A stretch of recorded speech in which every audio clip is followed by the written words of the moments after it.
इस गुरुआ की फॉर्म भर्ती कराने के बाद जो आपसे मिलने का मौका मिला, मैं सर्वप्रथम आप सबका स्वागत करता हूं और आपको धन्यवाद देना चाहता हूं।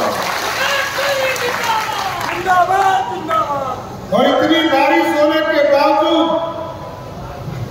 अब हजारों की संख्या में यहाँ उपस्थित है। ये परिचायक है कि शहीद जगदेव प्रसाद के विचारों को हम कैसे लेकर आगे जा रहे हैं। और साथियों, मैं बड़ा स्पष्ट तौर पर कहना चाहता हूं, एक जमाना था जब 1970 के दशक में जगदेव प्रसाद जी कहते थे 100 में 90 शोषित है, 90 भाग हमारा है, 10 का शासन नहीं चलेगा। लेकिन साथियों, ये स्थिति बदली और इसका लाभ किसने लिया? सामाजिक न्याय के नाम पर सत्ता में कोई और बैठा और आप सड़क पर ही छूट गए। जगदेव प्रसाद जी ने 1970 में नारा दिया, 20 वर्ष के बाद कोई सत्ता में बैठता है और आपको भूल जाता है। ये तो मैं नीतीश कुमार जी को धन्यवाद देना चाहता हूं कि नीतीश कुमार जी जब 2005 में सरकार में आए तो बिहार की स्थिति को बदला साहब, बिहार के वातावरण को बदला। और आज हम गर्व से कह सकते हैं कि बिहार का कोई समाज हो उसको कोई छू नहीं सकता है, जिसको छूता है उसको जेल के अंदर में रखा सकता है। और हम तो उसके वंशज हैं साथियों, जिसने भारत की कल्पना की, अखंड भारत का सपना देखा। पंडित चाणक्य ने सपना देखा इस देश को अखंड भारत बनाने का, और इस देश को यदि स्वर्णिम काल किसी ने दिया तो सम्राट चंद्रगुप्त और सम्राट अशोक ने देने का काम किया। और आप याद कीजिए, इतिहास के पन्ने में जब हम पढ़ते हैं तो लोगों को याद होगा इस देश को यदि स्वर्णिम काल किसी ने दिया तो इसी मगध की धरती ने देने का काम किया। और ये आज का जो हिंदुस्तान है, इसके 3 गुना बड़ा भारत का, और भारत का स्वर्णिम काल था साथी। और स्वर्णिम काल ऐसा था कि भारत को दुनिया के लोग सोने की चिड़िया कहते थे। और सोने की चिड़िया को जब मौर्य डायनेस्टी समाप्त हुई साथियों, तो कभी मुगल आए, कभी अंग्रेज आया और कभी आतंकी आए, सबने भारत को लूटा और सोने की चिड़िया को उठाकर ले जाने का काम किया। लेकिन मोदी जी आए 2014 में साथियों, 2014 में मोदी जी आए और नरेंद्र मोदी जी ने कहा अब ये भारत सोने की चिड़िया नहीं बनेगा, मेक इन इंडिया के तहत सोने का शेर बनेगा जो दुनिया में दहाड़ने का काम कर सके। यही सपना था जगदेव प्रसाद जी का। ये भारत बदले और बिहार भी बदले, और बिहार बदल रहा है साथियों। कोई अब हमको लूट नहीं सकता, कोई हमारे चीजों को लेकर भाग नहीं सकता। और मैं तो उस बिहार को भी देखा हूं साथियों, जब मैं पहली बार मंत्री बना आपके आशीर्वाद से, तो मैं बताना चाहता हूं बिहार का बजट 6000 करोड़ रुपया था। आज नरेंद्र मोदी जी के सहयोग से, नीतीश कुमार जी के नेतृत्व में आज बिहार का बजट आपको जानकर आश्चर्य होगा कि जब बिहार बच रहा था साथियों, सरदार अटल बिहारी वाजपेयी जी ने कहा था आदिवासी के कल्याण के हम झारखंड बांटेंगे, और हम लोगों ने वोट दिया। वोट देते वक्त भी पीड़ा थी, क्योंकि बिहार का जो रेवेन्यू था उसका 13% हिस्सा बिहार में था और 87% हिस्सा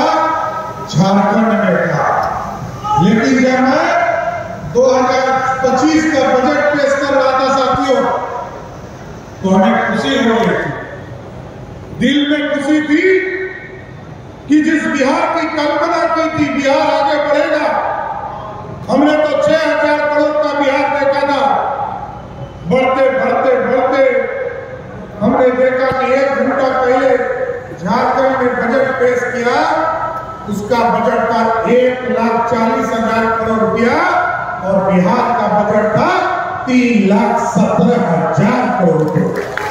ये बदलता हुआ बिहार है। और साथियों मैं जरूर बताना चाहता हूं, आज मैं दिल्ली जब जाता हूं तो आपको मैं बताना चाहता हूं कि झोला लेकर जाता हूं और मोदी जी बोरा में भरकर हमको बिहार पैसा लाने के लिए देते हैं। और इसका कारण है साथियों, आप देखिए, आपके इसी गया जिला में इंडस्ट्रियल कॉरिडोर हम 1700 एकड़ में बनाने का काम कर रहे हैं। गया के एयरपोर्ट का विस्तार का काम शुरू कर रहे हैं। गया में गौतम बुद्ध के कॉरिडोर बनाने का काम कर रहे हैं।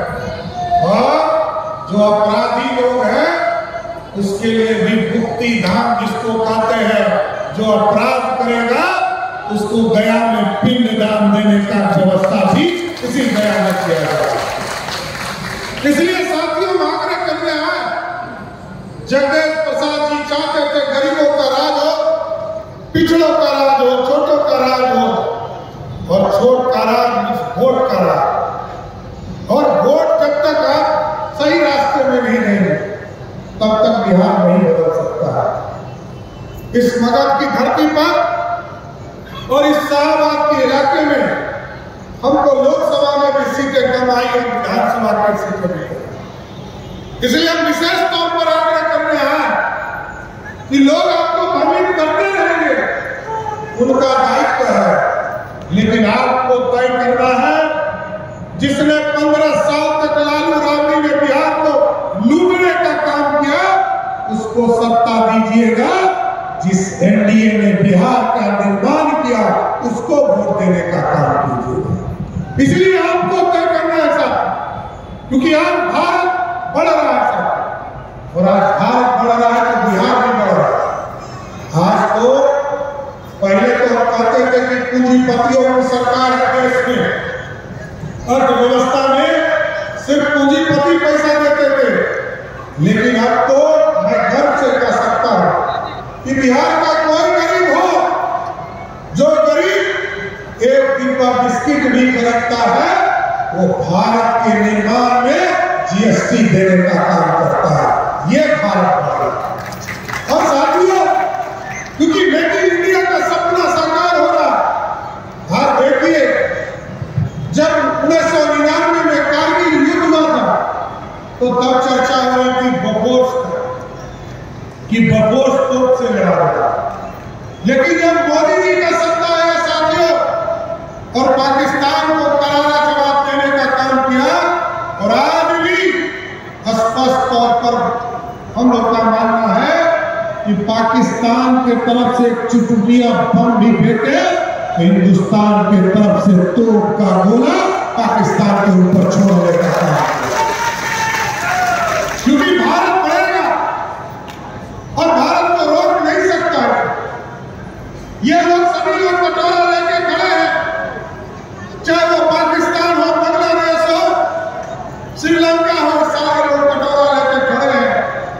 आप दुनिया में आप सोचिए, जिस अंग्रेजों ने 200 वर्षों तक भारत को लूटने का काम किया, सोने की चिड़िया को लूटा, उसी अंग्रेज को हम हराकर जो 11वें स्थान पे थे, उसी को हराकर हम 5वें स्थान पर आए, और आज 5वें स्थान से बढ़कर 4थे स्थान पर चले गए।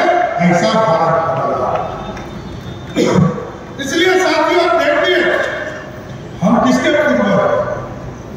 हमको कहा जाता है जब कुछ समाज जो है भगवान राम के वंशज है, और भगवान राम जिस तरह आप टेंट में बैठे हैं ना, तो भगवान राम भी 450 वर्षों तक इंतजार किए कि कोई भागवत आए और हमको भी उठाकर एक भव्य मंदिर में ले जाने का काम करे।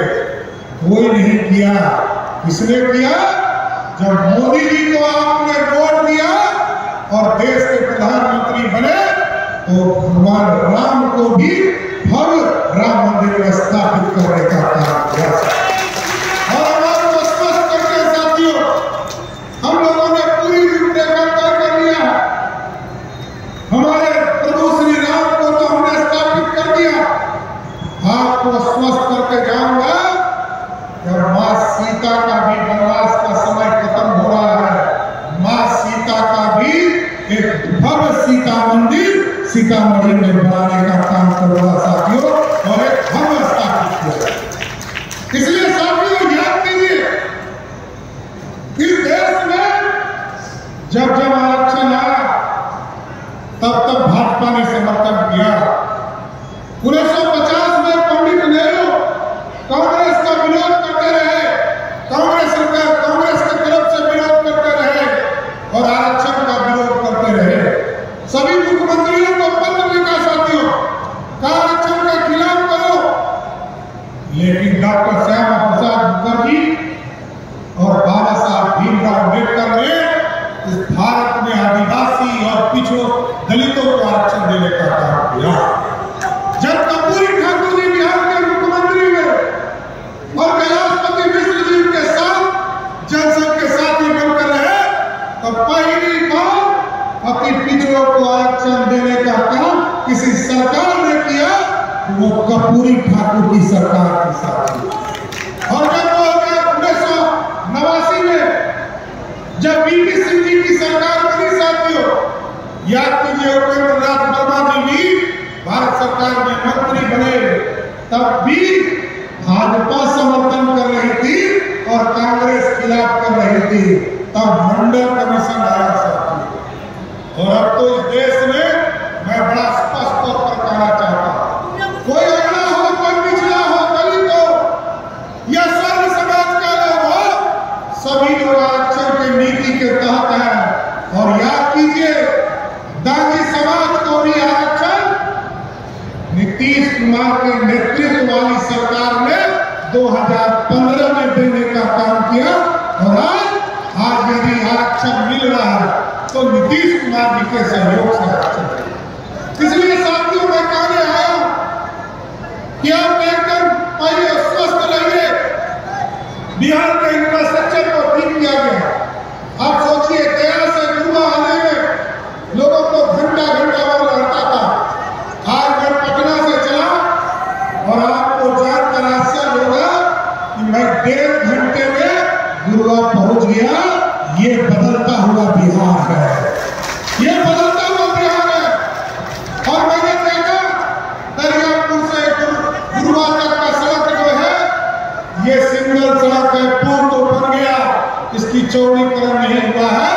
मैं एकदम आश्वस्त करता हूं, इस सड़क का भी चौड़ीकरण करने का काम करूंगा। और मैं आदमी पदाधिकारी को निर्देशित करूंगा, इस सड़क का चौड़ीकरण का काम शुरू किया जाए। क्योंकि अब सोचिए साथियों, मैं देखता हूं 4 तरह के रास्ते होते हैं। किसी राज्य को बढ़ाना है तो 4 ही रास्ते हैं। या तो आप रोड के वास्ते रोडवेज से बढ़ते हैं, या एयरवेज से बढ़ते हैं, या पानी के माध्यम से लोग बढ़ते हैं, या ये जो पूरी इंफ्रास्ट्रक्चर है इसके माध्यम से बढ़ाने का काम। पानी फिर से आने वाला है साथियों, लेकिन मैं थोड़ा शॉर्ट करूंगा। देखिए, पूरी व्यवस्था बदली है। आपने नीतीश कुमार जी और मोदी जी को जब समर्थन दिया, ये रोड बने, एयर ट्रैफिक सुधरा, बिजली की व्यवस्था दी गई। और मैं आपको स्पष्ट करके जाता हूं, एक बार 2025 में फिर से एनडीए की सरकार बनाइए, एक एक व्यक्ति जो बिहार से बाहर गया है उसको चिन्हित करेंगे और उनको बिहार लाकर रोजगार देने का काम करेंगे साथियों। उनको बाहर जाने की जरूरत नहीं है। और आपको स्पष्ट करते हैं, 2025 के चुनाव में आएंगे 2 महीने के बाद। अभी तक लगभग 10 लाख लोगों को सरकारी नौकरी हम लोगों ने दिया है और 34 लाख लोगों को देने का काम किया। एकदम अस्वस्थ रहिए। ये पूरी तरह संख्या 12 लाख सरकारी नौकरी पुराएंगे और 38 लाख रोजगार देंगे और पूरे प्रदेश में 50 लाख लोगों को बिहार में रोजगार देने का काम नीतीश कुमार की सरकार करेगी। और एकदम अस्वस्थ रहिए। आजकल मैं देखता हूं कुछ अपराधी सर उठाने का काम कर रहे हैं। एकदम गया की धरती से आह्वान करता हूं और सभी पदाधिकारी ने स्पष्ट तौर पर निर्देश दिया कि यदि कोई अपराधी गोली चलाए तो उसको गोली का जवाब गोली से देना है और जरूरत पड़े तो उसका पिंडदान करना भी शुरू कर दो। साथ ही ये अपराधी बच नहीं सकते। कोई माफिया हो उस माफिया को समाप्त करना। लेकिन मैं जरूर आश्वस्त करूंगा कि जो जगदेव प्रसाद जी का सपना था उस सपने को पूरा करना है तो पूरा कीजिएगा ना। बोलिए एक बार से जगदेव प्रसाद जी का सपना पूरा कीजिएगा ना। एक